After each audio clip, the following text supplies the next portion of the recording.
Hello there. Hello. Well, last week I had a deep voice thing going on. I don't know why I did that. It came across really strange. I can't resist doing it again today on this fine Sunday. Thank you for joining us.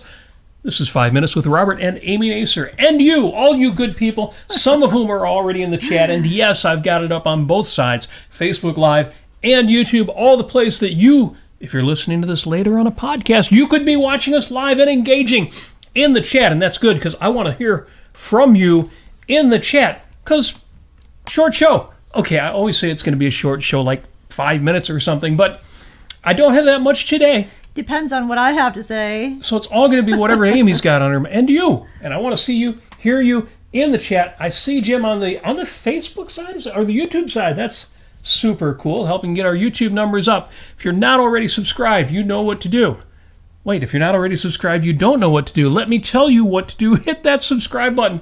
Become a subscriber at youtube.com/Robert Nasir. But enough of that. Hello, Robin. Good to see you in the chat. Hi yourself. And today is Sunday. Usually is when we do this show, but today is Sunday, April 28th, the last Sunday in April. The year is moving along. It's already the 119th day of this. Your best. Is 2024 your best year yet? If it's not your best year yet, we're going to keep giving you ideas to help make that happen, and we're going to keep taking those ideas from you as well. After today, 247 days are left to make this amazing, and you're already pretty damn amazing, so it shouldn't be that hard. Christmas is in just 241 days. Got to get that Christmas shopping started. And on this date, just a couple quick ones. 1968, our resident movie critic is in the house. Oh, Jason is here as well. Jason Adams, good to see you in the... Jim Ashley's got a split personality going on. Well, the On This Date is a very strange film. This was the world premiere of the film 2001, A Space Odyssey. Or as David Bowie would have it, A Space Oddity. The film was certainly more of an oddity even than Bowie's song. And this is the day. In 1968, you know, Kubrick was ahead of his time, although, of course, he based the film on the book, so he wasn't the only one ahead of his time, but this is the day it was released. Slightly related is today's holidays. Well, it's Great Poetry Reading Day, and we've done whole poetry readings on the show, given you exercises to do. We've posted our own on Facebook, on Twitter. Well, nowadays X. It was Twitter when we did it last time. Read poetry, and the only thing I have to say about that, if you don't already know, and I didn't learn until I was older than I should have been, is don't read poetry in books to yourself. Oh, I mean, you can if you want to. Read poetry in books out loud. Poetry should be read out loud. Poetry should be recited. If you can't do it where nobody can hear you, do it where people can hear you. You deserve that. You deserve to make that noise. But seriously, the experience of reading great poetry is entirely different when you read it out loud. So happy Great Poetry Reading Day. There are links in the show notes for all of these interesting links that I have chosen specifically to go with the holidays and empower you in every direction. Also, it's National Superhero Day. So I'm going to start right away with the chat. And, Matthew has joined us as well in the chat. Hello. I forget what the title is for a barrister. Counselor, attorney. Lawyer? Your Highness. In England, and they do royalty in England. Your Majesty. Your magistrate. Matthew will tell us. But seriously, if it rhymes, it must be true. I'm good with that. Thank you, Robin. But it is National Superhero, not Nationalist Superhero Day, so don't pick Trump, but National Superhero Day. Who is your favorite superhero? That's all I want to know. Who is your favorite superhero? I got to say, I'm a bit, what's the word I'm looking for? It changes for me, depending on the film I'm watching or what I'm reading. Do you have a favorite superhero, Amy? Well, it changes for me too, but it's normally Batman. Batman. I'm Batman. Specifically for the animated series. You liked the animated? That was your favorite from the 1990s, and it was well done. It wasn't too cartoony and it wasn't too dark. It was just right. The irony is I grew up with the television series, which was too cartoony and wasn't done right. But when you're a little kid, that was hilarious. That was great. So you're probably right. The animated series has to be regarded as better than the TV series. But come on, Bruce Ward, and you had real actors. You had Cesar Romero and Burgess Meredith, and I don't know how they got all those great actors on that goofy television show. Yes. Actually, that's interesting. Something I didn't know. Jim Ashley says, actually, the book 2001: A Space Odyssey and the screenplay were written at the same time. Wow. Okay, I did not know that. That was not something that I was aware of. Well, there you go. You live and learn. Interesting. I assumed that because it was written by Arthur C. Clarke, who's a science fiction author, I just assumed he had written the story and Kubrick found it and decided to make the film, but apparently not. Interesting.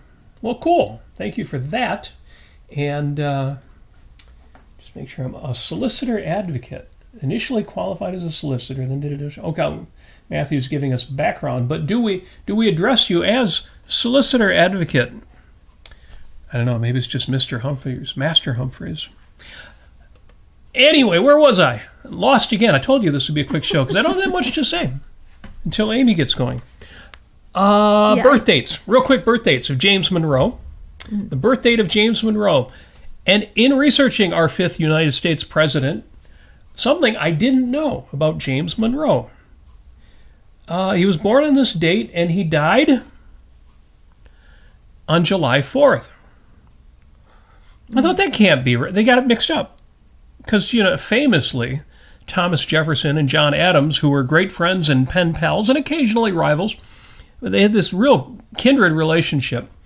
They both passed away, and periods on their deathbeds, so they could only communicate. They didn't have telephones. They didn't even have telegraphs. They communicated by letters. They both died on July 4th, on the same day, in the same year. Well, it turns out that sure enough, the 5th president, James Monroe, born on this date, he also died on July 4th 5 years later. So I guess if you're going to celebrate Independence Day, one way to do it is make it your last day on Earth. So, happy birth date to the late, great James Monroe. It's also Lionel Barrymore's birth date. Born Lionel Herbert Blyth. I guess Barrymore sounded better for Hollywood.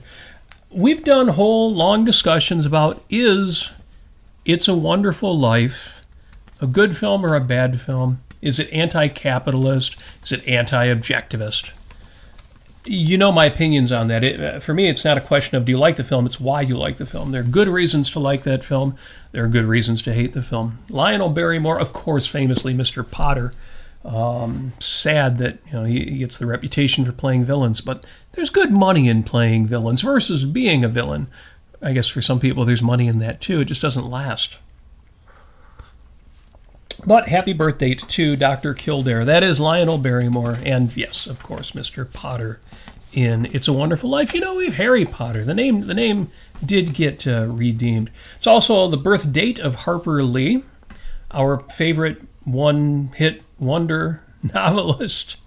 I always thought Harper was a strange name for a woman, but it turns out she was actually born Nelle Harper Lee. Harper was originally her middle name, and it was decided that would be better as a pen name than Nelle, which, of course, right away makes me think of George Eliot, who was not really George Eliot, but when George Eliot was writing, she found that she could make a better impression on the reading public by hiding the fact that she was a woman. So Harper Lee, of course, the author of To Kill a Mockingbird. I say one-hit wonder, not just because her other books weren't as famous, but, and some of you, of course, will know this, she only wrote one book, To Kill a Mockingbird. She had amazing reach and success, and she went on to lecture and teach, and a lot of it was based on her popularity for this one book. And just before she died, a few years before she died, she did actually release a sequel. There was a sequel that was hidden away that she never released, but she did eventually write another book in 2015. To Kill a Mockingbird was 1960, so what is that, 55 years later, She writes, "Go set a watchman." So that's interesting. It was released just a year before she passed away. About Happy Birthday to Harper Lee. If you've never read To Kill a Mockingbird... I actually have never read it. And it was one of those books that, a lot of us were assigned in grade school, high school. Don't let that throw you. It's one of those must-read books. There are certain books that you must read in your lifetime, and To Kill a Mockingbird is one of them. I think I may have seen the movie as well, Gregory Peck in that. And that's my big miss, is not seeing the film, or if I have, I don't remember it. So, tell you what, Amy, I will watch the film and you can read the book. And you could even watch the film with me. Yeah, I'll watch the film first. But you should definitely read the book. I'll probably get it on Audible, I think. Like most things like that, the book is better than the movie. I'll take that back, because I don't remember the movie, so maybe the movie's better. Hard to imagine. With that said, I've got two more quick birthdays.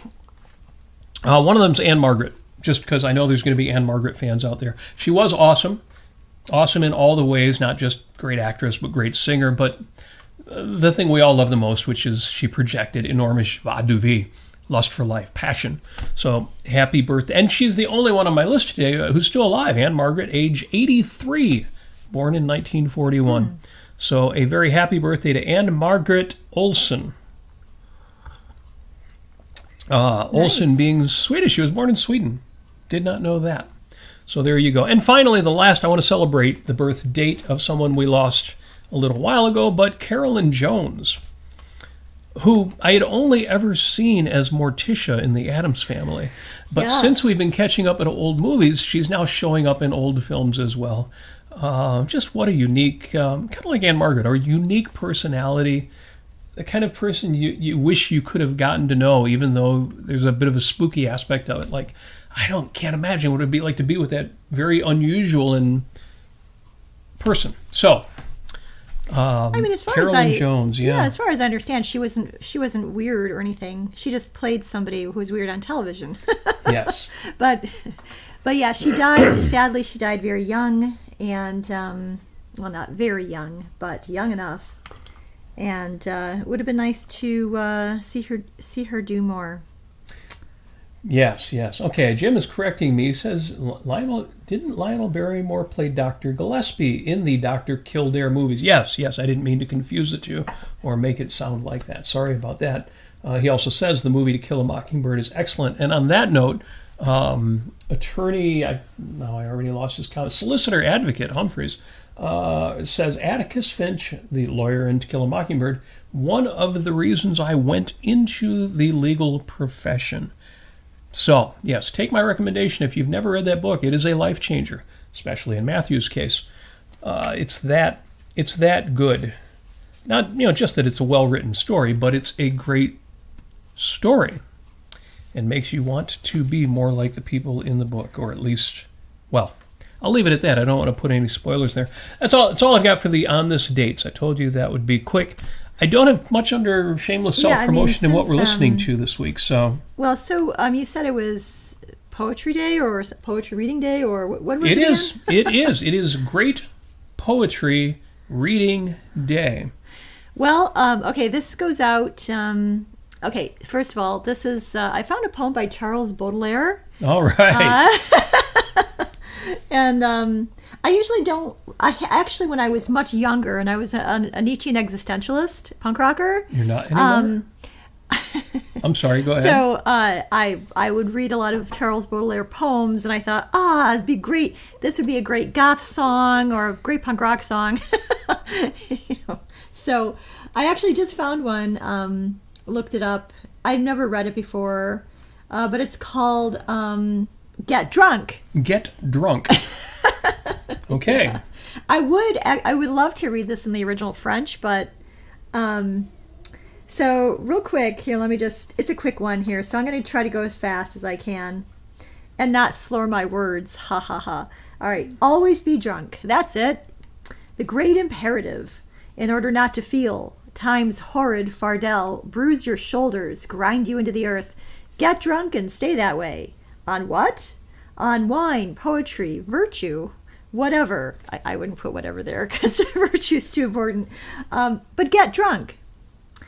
And if you sometimes happen to wake up on the porches of a palace, in the green grass of a ditch, in the dismal loneliness of your own room, your drunkenness gone or disappearing, ask the wind, the wave, the star, the bird, the clock. Ask everything that flees, everything that groans or rolls or sings, everything that speaks. Ask what time it is. And the wind, the wave, the star, the bird, the clock will answer you. Time to get drunk. Don't be martyred slaves of time. Get drunk. Stay drunk. On wine, virtue, poetry, whatever. So, what do you take away from that, Robert? I love it. You notice I use the expression, folks have noticed, I use the expression joie de vivre, lust for life. Breathe deeply, drink deeply, live large. So anything, even if it's a little irreverent, that reminds us to be a little louder, a little bigger, a little bolder, a little better, a little sillier, a little more ambitious, a little more passionate, a little more serious, whatever it takes to live larger. I'm good with that. Poetry gives you that. Poetry can make that happen. Jennifer is recommending Edward Lear, who I only know as the Limericks guy. Let's see. Edward Lear. There was an old man of the South who had an immoderate mouth, but in swallowing a dish that was quite full of fish, he was choked, that old man of the South. He got drunk on fish. Yeah. The Owl and the Pussycat. They dined on mince and slices of quince, which they ate with a runcible spoon. And hand in hand, on the edge of the sand, they danced by the light of the moon. Mm. I'll have to pick up his volume, More Nonsense, from 1872. Thank you for that recommendation. Keep them coming. Keep poetry recommendations coming by all means. Well, I believe that, let me know in the chat a little bit more about Charles Baudelaire if you do. I believe he was, a critic of religion, I believe. And he was perhaps a little bit, I guess he was a contemporary of Victor Hugo. And yeah, his works are a little risque and, not risque, but I don't know, perhaps a little bit cynical, perhaps dark. But yeah, I think that's what I'm gathering here. But in honor of anybody who is secular and who is a critic of religion, we had the Glow Easter dinner yesterday. All right. And so I made a ham. I made homemade scalloped potatoes. I made a spring salad with homemade strawberry vinaigrette with strawberries and bacon and goat cheese. It's delicious. And I also had deviled eggs that I made. Deviled eggs. I was going to say the deviled eggs sold out, meaning that they all got eaten. But I think everything all got eaten. I don't think there were... Just about. There were some cheesy potatoes left over. And some ham. There was like one serving of it. Yeah. The only stuff that was left over was the parts you didn't make. Right. So, well, the ham was store-bought and sliced. And yeah. So, of course, but everything you made was an enormous success, including one item that I may also have another picture of, for dessert, I made a wonderful cake, a coconut cake, but it was a special coconut cake. And I think Robert is bringing it up here. Oh, there we go. Oh, there it is. Yeah, well, this is the... coconut cake is an understatement. This was the lamb cake. So I have a lamb cake mold, and... Now we're... It should be explained that Great Lakes Objectivist is a monthly gathering. And we get together, and it's a dinner party, so there's food and dessert. And because this is the month of Amy's birthday, but also the month of Easter, we celebrated both of those things last night. Yeah, Easter being Bunny Day, Easter being the goddess Easter, springtime, fertility. And the lamb that lays down with the lion, the lamb of peace. Now, Well, if you think maybe they weren't thinking Easter, maybe they weren't thinking Jesus, maybe they weren't thinking that way, Amy, what else did you have on the dinner table along with the lamb of peace yeah, there? I wish. Well, first of all, the lamb we Yeah, had tell us more. we had to sacrifice the lamb, but it was okay because it wanted to be sacrificed, I guess. But no, because it was a cake. Yeah, I do have photographs of you taking the knife to the lamb. Oh, you do? Okay, somewhere, yeah. I don't have that ready to come up, but Yeah, but look at this lamb cake that I made. It is so spectacular. It's epic.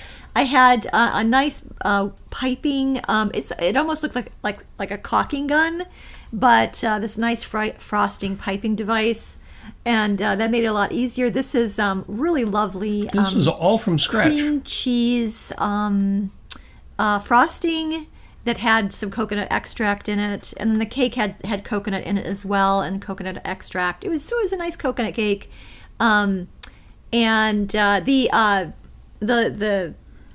face. So you've got the eyes, the nose, and the mouth. Those are all licorice pastels. So that was very easy to do, and actually, I think it turned out really great.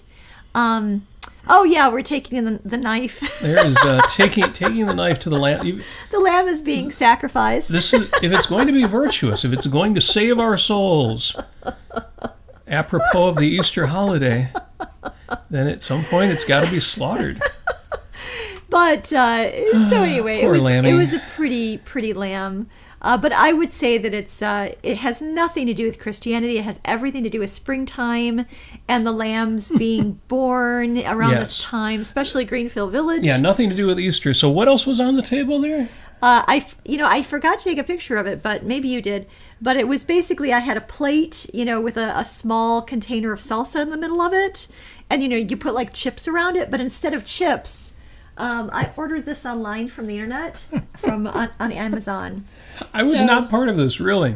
So this is Kavanaugh altar bread. Altar bread. And I've got You know what altar bread is, I right? have one left here. Wafers. Oh. Communion wafers. Communion wafers and salsa. Dun, dun, dun, dun. And Amy, we had you a tremendous amount of fun with these last night. You set a very unique table. It was really fantastic and very spectacular. I found, everyone should be ordering these altar breads. They're not expensive. They're like, I don't know, $11 or whatever for 50 of these. These are the large kind. You can also get the small kind of, just bite-sized kind for like 500 in a bag for about the same price.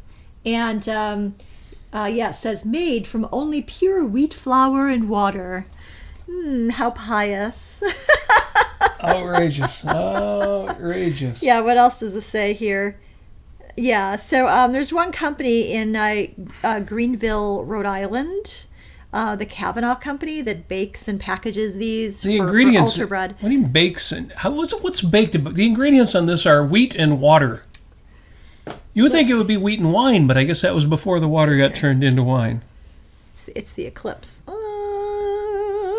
No, I'm kidding. I'm being very silly. So anyway, these we had extraordinary fun. So we had some nice medium flavored paste salsa that we were dipping these into. And they're kind of like styrofoam, but they kind of grow on you. And then I think they're quite tasty, especially if you put a little goat cheese and maybe some bacon. I did not realize until later in the evening you didn't put out corn chips. No, I didn't. We have tortilla chips, and you just put out communion wafers. I don't need tortilla chips when I have the body of Christ. So another You great keep going. combination I'm is catching up on the chat here. So you've you got keep going. maybe a little goat cheese on there, spread it nice, and I had some really lovely strawberry rhubarb jam that I was actually going to use kind of as a filling for the sacrificial lamb, but it didn't quite go as planned, so I didn't do that. But we did spread the strawberry rhubarb blood onto the Jesus body with some goat cheese, and it was so delicious. It was so delicious. Folks, if you're in Southeast Michigan and you have not come to Great Lakes Objectivists monthly get-togethers, this has got to be making you think. Oh, you've been missing out. Compadre, Latin word. Amen. Equal to Reality is saying it's also Kiss Your Spouse Day. I don't know how I could have missed that on my events calendar. We're certainly not going to do that on camera. Maybe. Mwah. There. That's all you get, at least while we're sober. Yes. But the left. Darn right. Sorry, I'm catching up on comments that were several minutes ago. Yeah, so anyway, we had a lovely Easter glow dinner, and it was very virtuous and very meaningful and even spiritual in some ways. And Jennifer says, I don't eat real lamb. Is that because lambs are cute? I don't eat real lamb. There's mutton wrong with that. Well, lammies, they do grow up into a full-grown, sheep. Yeah, and they're ornery. They should be eaten. No, they're not necessarily ornery, but they do taste good if you grill them well with the right spices. Oh, Christopher and Petya were both late, so you deserve spankings. I mean, hello and thank you. We're glad that you've joined us. Metaphorical spankings, that's all. Yeah, but I just want to I want to give that culinary recommendation. The body of Jesus is really excellent with some goat cheese, some bacon, and maybe some strawberry rhubarb jam, and some salsa. It's great. It tastes delicious, and it's heavenly. It's great and great for you. Yes, Jennifer says she wants lab meat. Lab-grown meat. I don't know. Lab-grown meat actually does not sound appetizing to me. I love the idea of it. If it's packaged, but I hate the idea of it. So it's I guess I have mixed feelings about it. I mean, it's say if it's nice and marinated, perhaps it's already skewered on a kebab, whatever, you just put it on the grill, and you don't know any different. It's like tofu. I mean, it's not real food. No matter how delicious you make it, I don't want to eat a lump of soybean curd. But it's not made of soybean curd. It's made out of... Well, lab-grown meat is made out of proteins, or mimicry of proteins. It's meat metapuffs. Meat metapuffs. Yes. I never met a puff I didn't like. Yeah, I'm looking forward to trying some lab-grown meat. And Jim says he loves lamb with or without mint jelly. So there is more than one way to serve a communion wafer. Yeah, and I gotta say, I mean, so for those who may not know, I was raised as a Catholic, and I had doubts. Actually, I would call myself an agnostic when I was 15. That was the year that I was confirmed into the Catholic Church, and I didn't want to go. There's a picture of me scowling at the whole process, and a reasonable attitude. And later that year, I was just an atheist, and I didn't like the idea, of course, of determinism, of there being a, some sort of personality out there who's sort of controlling my life, and I didn't like the idea of an afterlife without a body. That's no fun. Oh my gosh. And then later on, I finalized my convictions about it with regard, with regard to metaphysics and the primacy of existence, and rejecting all forms of primacy of consciousness. So going back to those, something that was kind of, served to you when you went up to communion, and you were communing with God, I suppose. I don't even know what any of that meant. I went through catechism, and it was just a trivia game.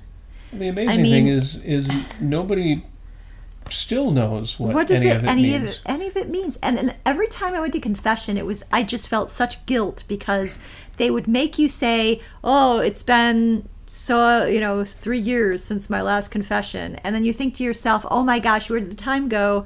What sort of sins have I forgotten that I've done?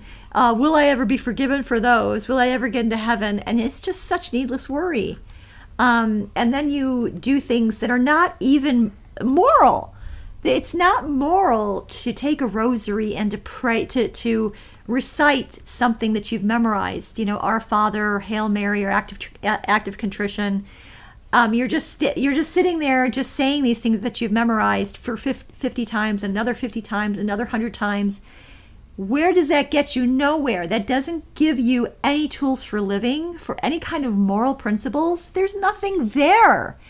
And except for guilt. And you can't do anything with that. So, yeah, by the time I was 9, I realized that it was ridiculous. And I really was such a good person that I had no reason to go to confession. I had that conviction when I was 9 that I was such a good person. I liked my life. I liked myself. You know, there was no reason for me to do this. I mean, who am I answering to? What do I have to prove to some person I don't even know? Some dude that is completely unreachable, is completely inaccessible. I can't go up to a Mr. Priest guy and just talk to him as a 9-year-old girl. Heck, I mean, you wouldn't want to do that anyway, because there might be a little bit of danger going on there. But yeah, it was such a strange experience looking back. And then it's even stranger when I encounter people who say, you can't have morality without religion. You can't have morality with religion. There is no morality in religion. Sorry. Not the kind of morality that say, Ayn Rand systematized in her morality of rational egoism. The kind of definitions she gave and explanations for how our nature as human beings actually relate to our faculty of reason, to having moral agency, and to practicing all the virtues of honesty and integrity and justice and pride and productiveness and all of this. You know, that's the meat of morality right there. And there's just nothing on the plate in Catholicism, except for maybe a nice wheat wafer that you would serve with salsa. And there's my rant for today. Very good. And Happy Easter. He is risen. We have risen. It's interesting because one of my controversial opinions is that whatever your faith tradition is with regard to Santa Claus, whatever your faith tradition is with regard to the Easter Bunny, the one thing you should not do as parents is lie to your children. Yeah. But Christopher Smith is making the point in the chat that growing up in a religious household, we all had to lie to our parents. Either we didn't believe or we didn't even understand half of the things that they were asking us to attest to. We didn't believe in whatever it is we were supposedly praying to when they asked us to say our prayers in the evening. And he says quite rightly, I hate that lying. Yeah. It's bizarre that we think that that's a good idea. And even people who say, well, I'm not very religious, but I want my kids to grow up with morality. Is that the morals you're going to teach them? Lie, fake, cheat, fake your way through everything because a lot of other people are doing it? Or just in case? Yeah, don't understand it because it could be actually reasonable and practical to your everyday life as a human being. No, do it because so that you can get some sort of strange sense of guilt that may or may not be earned, that you may not even have an understanding of why you're having it. Yes. I mean, it's so disempowering, and it's confusing, and it really leads people away from morality. Yeah, Jennifer asks a great question. Well, what if you haven't done anything wrong? Well, there's got to be something to confess to every week, because even more than that, what's really insidious is that what if you have done something right? That doesn't matter. Do you have the vocabulary to know if you've done something right and why it's right and why it was good and why it was beneficial to your life? Why? What is the positive affirmation here, or the positive assertion? And that does not give you morality unless you can have that positive assertion. It's just the more I think about it, I'm like, there's no there. Right. Jim is saying, anybody thinking of converting to Catholicism, I would say anybody who's Catholic and is thinking twice about it should see the movie The Nun Story starring Audrey Hepburn. It's one Audrey Hepburn film. I'm a big Audrey Hepburn fan, but it's one Audrey Hepburn film I have not seen. just because it seems like it's got to be just entirely tragedy throughout, and not necessarily what I go for. Yeah, Jim, you need to start sending us happier films. Well, yeah, they don't have to be happy all the time. I don't have to watch My Fair Lady every day, which isn't always happy all the way through. But it is Audrey Hepburn at her best. But yeah, if it's 2 hours of tragedy and tension and without a payoff at the end, then no matter how good the film is, it's going to be really hard for me to get through. Right. And I say that quite seriously, no matter how good the film is, because some films really are great films. And I understand why people love watching, The Godfather. It's so well done, and there are so many epic scenes in it. But it is so not where I want to spend my time. It's not the universe I want to live in. So, anyway, I do need to see A Nun's Story, because I am a big Audrey Hepburn fan, and it's a film I have not seen yet. Yeah, we might actually watch Never on a Sunday. I'm thinking about watching that. It's the old, I think it's from the 1960s or 50s or something. Yeah, it's the Italian film the song was based on, but yes. What made you think of that? Oh, because I actually heard...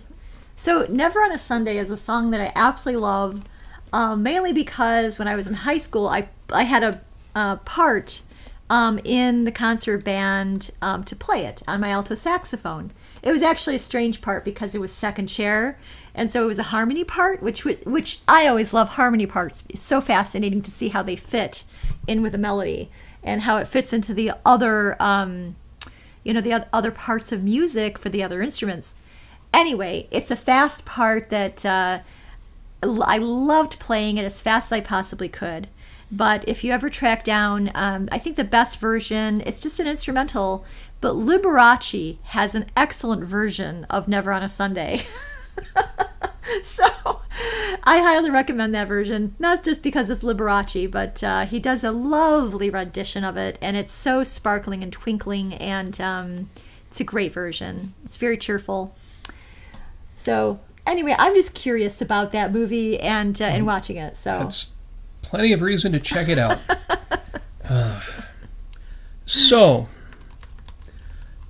I did a post, and it was based on a combination of my old Secrets of a Successful Marriage posts and something that a Facebook poster known as Dr. Psych Mom, which sounds like Dr. Psycho Mom, but no, she's a psychologist who's also a mother, and she gives child raising advice and marriage advice. And one of her bits of marriage advice was, well, let's see, I don't have it in front of me, but I posted on my own Facebook wall that, yeah, I think one of the secrets of a successful marriage is the answer is always yes. Just always say yes. When an opportunity or a question or a request comes up, just say yes. And let's see if I can find that post real quick. Oh, I see, because I'm looking at the chat. I am holding the wrong mouse in my hand. I should have known when it squeaked funny. So, I would have sworn I printed this out, and it should be sitting in front of me. But the only one that I've got that's I printed out, speaking of movies, was Jim Ashley said, "As to questions, I promise not to ask irrelevant, out-of-context questions like the one Woody Allen, as a convict in a chain gang, asks the warden and take the money and run. On the first day, after the warden briefs the new arrivals, laying out the rules and gives them their one opportunity to ask questions, and Woody raises his hand. The warden looks at him and says in a gruff, impatient voice, 'Yeah?' And Woody Allen asks, 'Do you think a girl should pet on a first date? That is, if both parties are mature and consenting adults.'" Pet a bunny?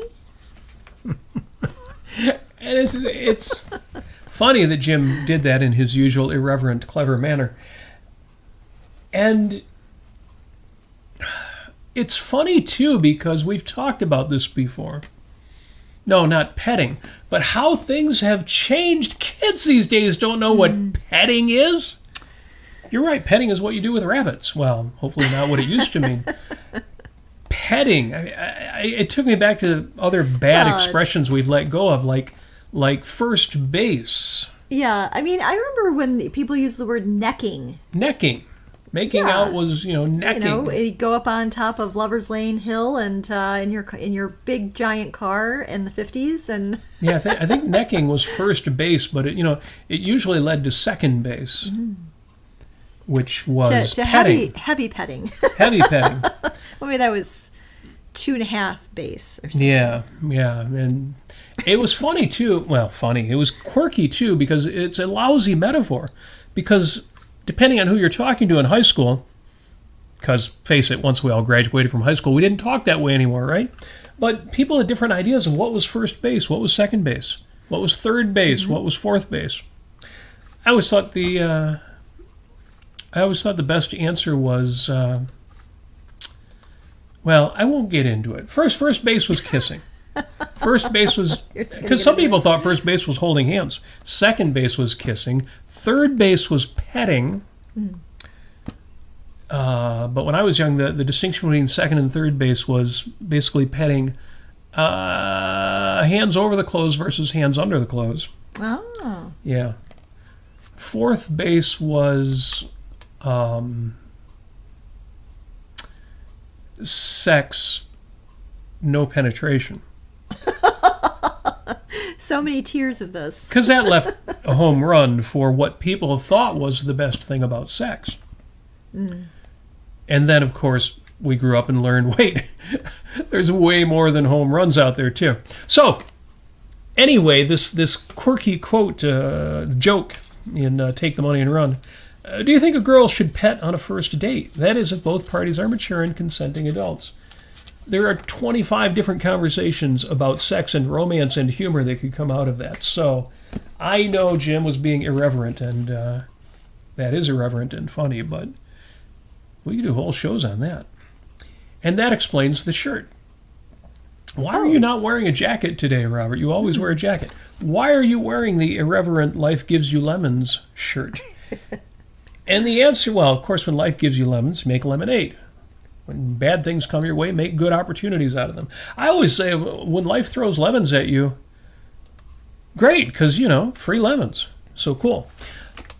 As long as life doesn't throw earwax at you, then that's really bad. Life throws earwax. I don't even know where, I don't know if I want to know where that came from.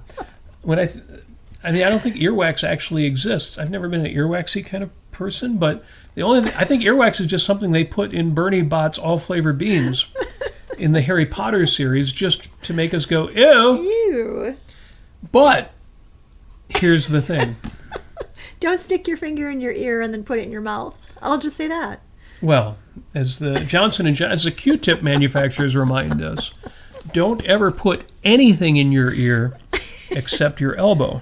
Oh, right. As they said on the old commercial. And then everybody would be like trying to, I get the joke. You can't get your elbow in either one of your ears. What about your other elbow? Anyway. Yes. The shirt, the hat, the beach bum hair. We're not going to be doing a show next Sunday. That's right. Taking a week off. If it was a different Sunday, as we have in the past, I would say, we'll do it on a weekday. We'll do it earlier in the day.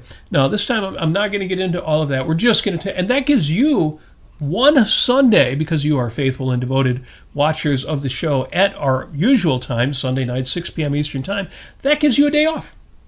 You can actually have family dinner with your family in time to finish and then watch the Disney Sunday night family movie or whatever it is that you do on Sunday evenings. And the reason is because there's an important celebration that we need to attend, and we want to be all in. Yes. And it's one of my lessons for this week is be all in. Be not just third base, but home run. Whatever it is that you're interested in, whatever your values are, be all in. Yeah, you mean get drunk like Charles Baudelaire. Yes, always be drunk. That's it. The great imperative. Yes. Yes. Love it. Love it. So, yeah, next Sunday, we will be taking a day off. Doesn't mean the show's going away. I know you're going to be worried. Wait, they're not on. Did they die? Did they get picked up by one of those UFOs? Did they get taken in by the government for the terrible things they say? Did one of those Catholic priests come around and lash them and make them wear a hair shirt? We moved to Gulsk Valley. Yeah. Yes. Yeah. Or we were kidnapped by the Mujahideen and made to live on the side of a mountain wearing a tea cozy. Yes, with goats. With the goats, yes. Yes, they're on the lamb, says Christopher. So yeah, we'll try to make it up to you. Especially we will make it up to you. Especially our patrons. Our patrons are people who support us, are people who actually click that little like button like you could do right now.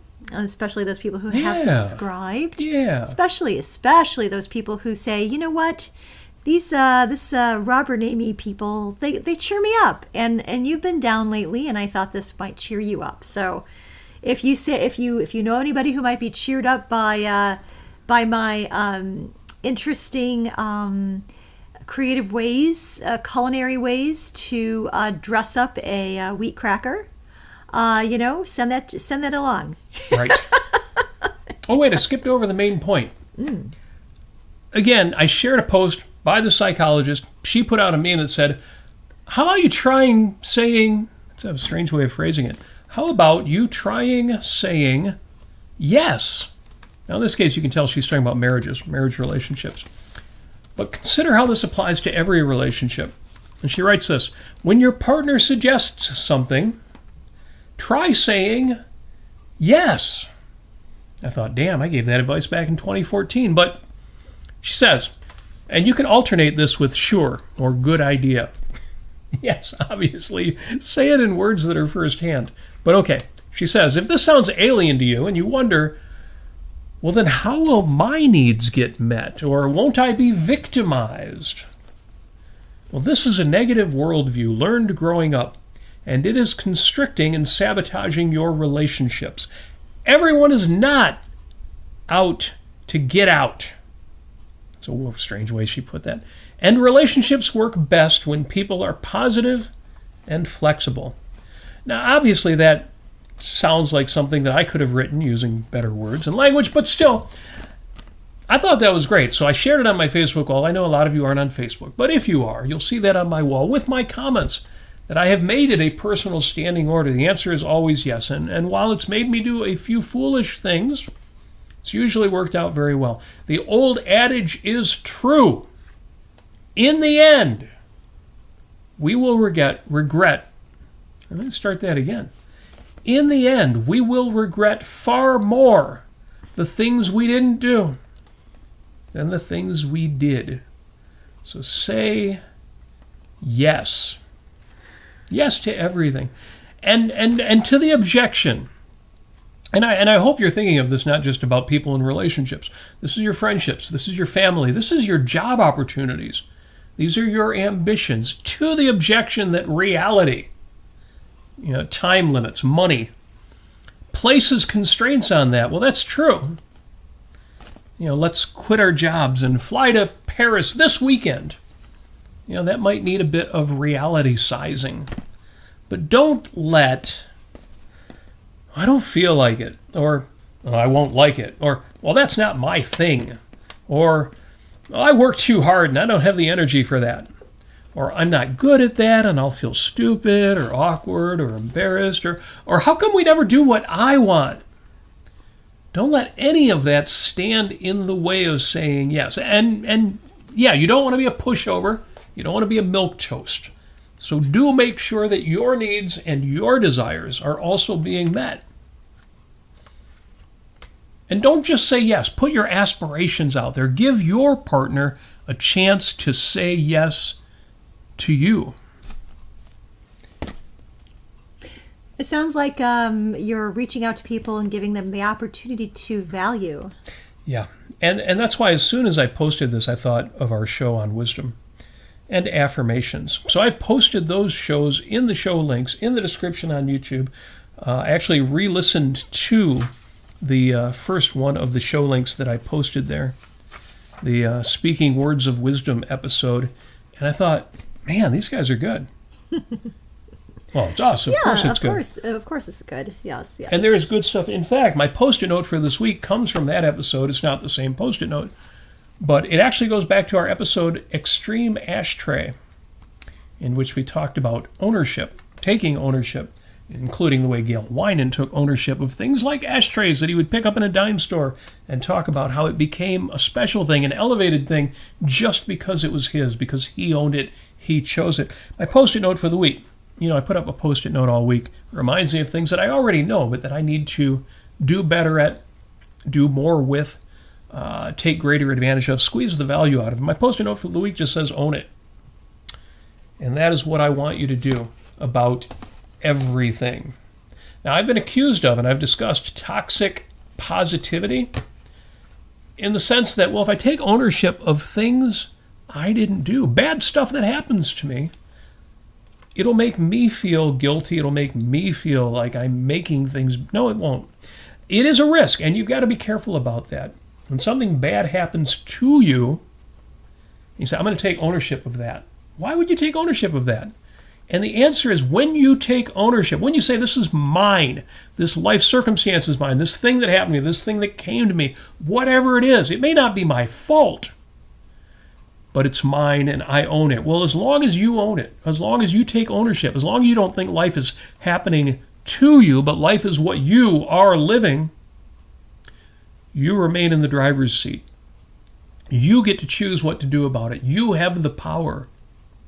Life is not happening to you. Yes, terrible things will happen, and you should not feel guilty that you had to pay your income taxes 2 weeks ago in the United States. You should not feel guilty that your game got rained out. You should not feel guilty that, heaven forbid, you were assaulted, or as we discussed last week in talking about Barry Weiss's podcast, that somebody shot one of your relatives.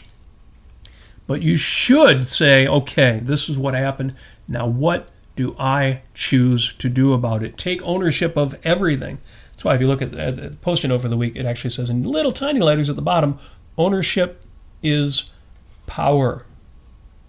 Blame, excuses, even reasons, valid reasons to say, not my fault, may well be true, and sometimes you got to acknowledge that, but that takes all of your power away. Own it. It's yours. It's your life. Make it happen the way you want it to happen. When the bad stuff happens, say, man, that sucks. Now what am I going to do? And that's my note for the week. That is my takeaway lesson. I've got on the Life Giving Me Lemons. I love this shirt. The Life Gives You Lemons shirt. Lemons are great. Enough sugar, you can make a hell of a lemonade. One of our guests, Great Lakes Objectivists, last night brought lemon-flavored drinks. So yes, lemons are good. Sometimes lemons are sour, bitter, sweet. And you still get to decide what your reaction is going to be, what you are going to do. Oh, I see Greg is in the chat there, one of our attendees at Great Lakes Objectivists. We missed you last night. Yeah. And I missed some of the chat there because I am ranting. So, Amy. Yes, Robert. Thank you for your thoughts on religion. You've got me thinking we need to do a whole episode on religion. But it seems like it should be when we reactivate the Life on Earth show, because that would be meaty, beady, big and bouncy, heavy-duty stuff. I'd also like to get into the culture of religion and, the kind of things that you say, excuse me, I'm a cultural Jew or however, or now I think, who is it? What's the atheist who now talks about being a cultural Christian? What's his name? The older fellow. Dawkins? Yes. Richard Dawkins has recently said he regards himself as a cultural Christian, and it's kind of what Ayaan Hirsi Ali did.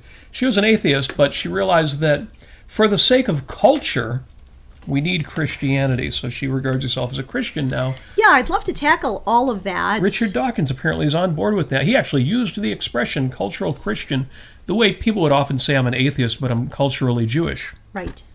Yeah. And I never until recently heard anybody say I'm culturally Christian. Yeah, that's interesting because it makes exactly as much sense as being culturally Jewish is, but we're not used to hearing that expression. Right. Yeah, but it's something to unpack and to look at and say, what is it really? What does this mean? What does it look like in reality? And is this something that we can actually just do? Like last night at our Great Lakes Objectivists meeting, our monthly meeting, where I made this wonderful, lamb cake and all of these culturally Christian things. And we had, body of Jesus crackers and salsa. And it was great. It's a great night. And there was no sense of guilt or duty or obligation or you better not do this because it's a moral, like a Kantian moral imperative. Why? Because, well, it's not good for your life necessarily. It's just something that you must do because you must. There was no sense of that. And being around people last night who were Ayn Rand fans and objectivists, who understand rational egoism, who understand the meaning of virtues and how it actually relates to functioning as a human being intellectually, physically, spiritually, and emotionally, and it's completely integrated with who you are as a good, creative, intellectual, life-loving human being. It's so much better than any kind of church you can go to nowadays. In my opinion, Glow is a wonderful place to be, and I hope that out there who are, people who are not in Michigan might be able to recreate that for themselves. We talk about cultural values and spiritual values coming from religion. You can do things that are meaningful into your life that are also rational, but actually meaningful. And something that you can look back and say, I'm proud of that. I'm proud of celebrating that. I'm proud of looking at my life in this way. I'm proud of my future, the one that I'm building for myself. And I'm proud of the friends that I have, people who are like-minded, who I can talk to, who I can converse with in a meaningful way, that share the same values that I do. That's what we do wonderful. Here on Sunday. Yeah. And if you can do that in person, you absolutely should. Sorry, I realized that it sounded like I was wrapping up, and I was wrapping up, and then we got going again because Robin had said, "What will I do with these 5 spare minutes?" And no, we just grabbed them back. We just stole them right back from you there. Yes. Why is my mouse misbehaving? I hate doing that. Oh, there we go. Okay. So, Jim is in the chat on the Facebook side giving more movie recommendations. So we mentioned movies that were a little less tragic. And, of course, some of the best ones he recommends are films we've seen and loved, like Chocolat. October Sky is in there, Born Free. Charming films. You mentioned Oliver. I don't know. Does Nancy's story, does she meet the same end in the film that she does in the play? I don't know. See, the problem is that I tend to crush on women in films. I get real attached to them. So if the hero, if young Oliver makes out well, and as I recall he does, and Fagin meets the proper end, then you would think it's a happy ending. But what happens to Nancy? Well, anyway, I didn't mean to get into that. Always follow Jim's movie recommendations. He makes great recommendations. We're being a little bit silly when we say some of the films are a little intense in their relentlessness. But Sound of Music, Top Hat. It's a film you introduced me to, I think. And, yes, Top Hat, Swing Time, Gay Divorcee. And Top Hat. And The Gay Divorcee. Those three are kind of a kind. They're wonderful. The later Fred Astaire films are similar because it's Fred Astaire, but yeah, Top Hat, The Gay Divorcee, and Swing Time are uniquely wonderful in a unique and special way. Oh, before we go, because we've got about 30 more seconds left. Oh, that's right. We were supposed to be going. We're taking a week off. So what I did last night was I did the lexicon game. So basically you go to the AynRandLexicon.com, I think it is, and you go around the room and you ask people to call out a letter of the alphabet. Okay. And so you somebody says R, as in rationality.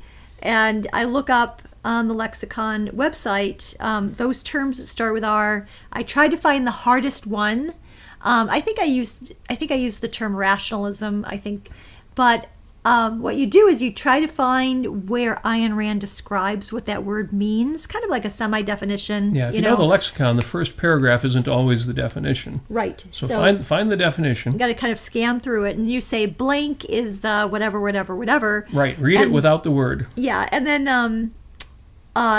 then whoever calls it out first wins. We didn't have prizes, but they get to pick the next letter. Yeah, they get to pick the next letter, whoever wins. So we had a great time doing that. I wish we had a little bit more time to do it last night. It was kind of cut short, but it was wonderful. Play the lexicon game. We have a similar game with Atlas Shrugged and the Fountainhead. Pick a page number, start reading a sequence, and see who can identify what's going on, what the context is but first. I've got to say that I was really, really very pleasantly surprised how fast people got these terms. I mean, things like hardcore. Amoralism was one of the terms, and I forget what else, but just stuff that you wouldn't necessarily use, these terms in everyday life. But as objectivists, we know, at least somewhat. Our crew is sharp. You guys are sharp. You guys so are sharp. We'll get together. We'll be sharp in 2 weeks. If you miss us, and we will certainly miss you, please communicate with us, exchange information, comments, questions, theories about what's really going on in the government on the socials. We are on Facebook. We are on, well, you're not on Twitter so much, no. X, but we are on Facebook. I am on X by our real names. Of course, you can find us there. Most of you are already friends with us, and that is as it should be. Folks, thanks for joining us. I think that's it. Yes. As Amy said, if you want to support the show, go to robertnasir.com. You will find Patreon and PayPal links there where you can be a financial supporter of everything that we do every Sunday night. Thank you. Thank you to those of you who are already doing that. Smash that like button. Destroy, damage the like button. Give it what for. Take it to fourth base. And we will see you not next Sunday, but 2 Sundays from now. In the meantime, we do wish you, and we mean it. This is part of the benevolent universe premise. You know that line, if something's wrong with mama, something's wrong with all of us. No, we need you to be well. So we do wish you every happiness that you so richly deserve. We know you deserve it because only good people hang out here on Sunday night. We wish you happiness. I always say that wrong, eudaimonia, that Aristotle talks about, just be good, be well, and get what you deserve. And that is get yourself, so it doesn't have to be romantic, could be familiar, could be friendship, but get yourself that love.